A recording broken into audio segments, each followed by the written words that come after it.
সবাইকে দেখাবার দরকার যে এই যে টেকনোলজিটা নতুন, প্রমাণ কে করবে? প্রমাণ যে টেকনোলজিটা তৈরি করেছে তাকেই করতে হবে, তার ডকুমেন্টেশন দরকার।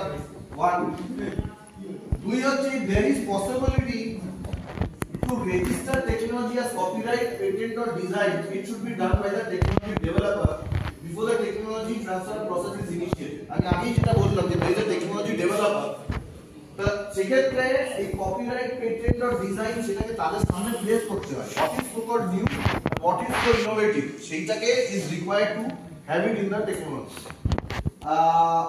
সেকেন্ড হচ্ছে third is novelty technology, problem statement, working of the technology, prototype details, feasibility study shall be documented in detail.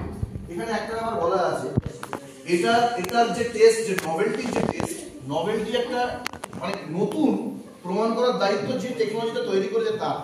এটার সাথে আমি একটা এক্সাম্পল দিয়ে বলি যেটা সবার সাথে মানে ইজ ভেরি মাচ রিলেটেড। সেটা হচ্ছে যে there was a case Daubert versus Merrill Lynch, ইংল্যান্ডের কেস। ডবার্ট বলে একটা কোম্পানি ছিল, ওর একটা কথা বলেছিল যে আমাদের বিভিন্ন ধরনের যে সায়েন্টিফিক টেস্ট হয়, সায়েন্টিফিক টেস্টটা মানে ইজ এলিজিবল অর নট পৃথিবী জুড়ে, সেটাকে সত্যি সত্যি ইজ ওয়েদার ইম্পসিবল, সেটা দেখার রাস্তা হচ্ছে যে প্রথমে পৃথিবীর সব সায়েন্টিফিক কমিউনিটি সেটাকে অ্যাকসেপ্ট করার ব্যাপার।